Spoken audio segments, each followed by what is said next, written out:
नमस्कार, TV 20 news के इस बुलेटिन में आप सभी दर्शकों का स्वागत है। मैं हूं अशोक वर्मा। देश व प्रदेश की तमाम खबरें देखने के बने रहिए हमारे साथ। अब नजर डालते हैं खबरों की तरफ। तो खबर आजमगढ़ से, जहां आजमगढ़ में प्रधानमंत्री नरेंद्र मोदी आज चुनावी जनसभा को लेकर 4 जगह कार्यक्रम को लेकर जहां पहले आजमगढ़ में पहुंचे। जिले के लालगंज लोकसभा अंतर्गत निजामाबाद विधानसभा क्षेत्र स्थित गंदुई में चुनावी जनसभा को संबोधित किया। इसके बाद जौनपुर के लिए रवाना हो गए। वहीं इस कार्यक्रम में प्रधानमंत्री के आगमन से पहले जहां प्रदेश के मुख्यमंत्री योगी आदित्यनाथ भी चुनावी सभा स्थल पर संबोधित किए। वहीं लोकसभा आजमगढ़ के प्रत्याशी दिनेश लाल यादव निरहुआ और लालगंज सुरक्षित सीट से प्रत्याशी नीलम सोनकर के पक्ष के साथ ही क्षेत्र की कई लोकसभा को साधा। संबोधन में क्या कुछ कहा प्रधानमंत्री नरेंद्र मोदी और यूपी के मुख्यमंत्री योगी आदित्यनाथ ने और सांसद दिनेश लाल यादव निरहुआ ने, देखिए रिपोर्ट। गारंटी है, घुटने की दिक्कत हो, हार्ट की परेशानी हो, कोई भी बीमारी हो, हर बुजुर्ग का इलाज होगा और वो भी मुफ्त होगा। साथियों, मोदी ने एक और योजना शुरू की है। इसमें बिजली बिल 0 हो जाता है। बिजली बिल 0।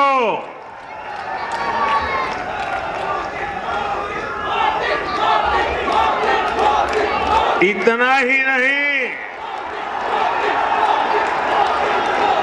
बिजली बिल तो 0 हो जाएगा, लेकिन बिजली इस्तेमाल करने वाला हीरो बन जाएगा।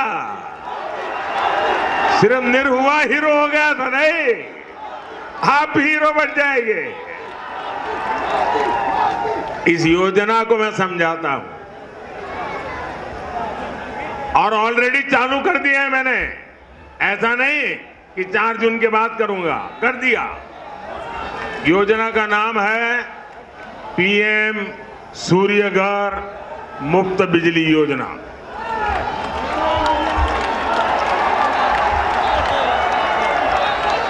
आप ऑनलाइन जाकर के अभी से रजिस्ट्री करवा सकते हैं, वो ऑनलाइन चालू है। ये योजना क्या है? मोदी आपको 75,000 रुपया देगा। आपकी जरूरत के हिसाब से 75,000 रुपया तक मोदी देगा। कितना?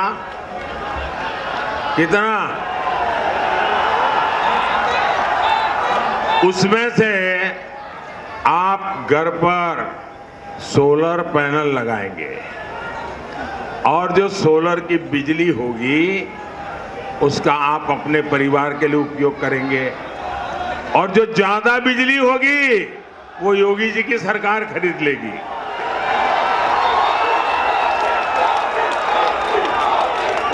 अब इससे आपका बिजली का बिल तो 0 हो जाएगा, आप बिजली बेच करके कमाई करना शुरू कर दोगे।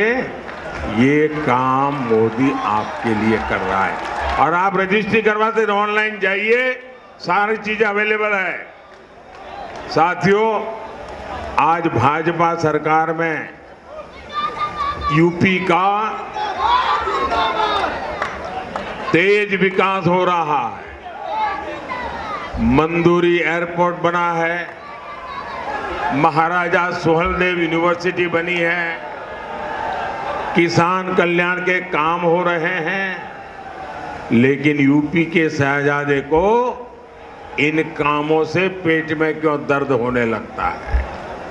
इन्हें लगता है कि इस क्षेत्र का विकास हो गया तो इनकी दुकान कैसे चलेगी। आपने तो सपा के गुंडाराज के वो पुराने दिन देखे हैं। बाजार शाम 7 बजे बंद हो जाते थे, माताएं बहनें बाहर नहीं निकल पाती थी। कहीं भी धमाके होते थे तो सबसे पहले लोगों का ध्यान आजमगढ़ की तरफ जाता था। लोग आजमगढ़ की चर्चा करते थे और तब यहां समाजवादी पार्टी की सरकार आजमगढ़ की प्रतिष्ठा के लिए न कुछ सोचती थी न कुछ करती थी। तब सपा के शहजादे आतंक के समर्थन में दंगाइयों का सम्मान करते थे। धमाके करने वाले आतंकियों को छोड़ा जाता था। स्लीपर सेल्स को राजनीति का कवर दिया जाता था। इसी रवैये के कारण देश भर में आतंकवाद फला फूला। अनेक माताओं को अपने बच्चों को बर्बाद होते देखा और इन लोगों तक आज भी ऐसा ही रवैया है। भाई और बहनों, सपा कांग्रेस दल दो है लेकिन दुकान एक ही है। ये झूठ का सामान बेचते हैं, ये तुष्टीकरण का, परिवारवाद का और भ्रष्टाचार का सामान बेचते हैं। अब ये लोग तुष्टीकरण की ट्रिपल डोज लेकर आए हैं। एक तरफ ये लोग पिछड़े, दलित, आदिवासी का आरक्षण छीनकर अपने वोट बैंक को देना चाहते हैं। दूसरी तरफ ये इंडी गठबंधन वाले आपकी संपत्ति का आधा हिस्सा छीनकर उसको भी अपने वोट बैंक को देना चाहते हैं। और साथ ही ये लोग देश के बजट को भी बांटना चाहते हैं। बजट का 15% भी अब वहाँ सीधा का सीधा माइनॉरिटी के नाम पर ही अलॉट करना चाहते हैं। मैं आप सबको कहना चाहता हूँ, देश की एकता के लिए, देश में सच्चे अर्थ में संविधान का सम्मान करने के लिए, देश में सच्चे अर्थ में बाबा साहब आम्बेडकर की भावनाओं को जीने के लिए हमें ये भागला करो राज करने वालों से चौकन्ने रहने की जरूरत है। हमारा सांसद दिनेश लाल यादव है, कल भी रहेगा। मैं सोच में पड़ गया कि इतने कॉन्फिडेंस में कैसे कहते हैं। जब पूजा पाठ ध्यान में बैठा तो मैंने देखा कि जब आजमगढ़ में इस धर्म युद्ध में आजमगढ़ के रथ को स्वयं कृष्ण जी हाँक रहे, इसको कौन रोकेगा।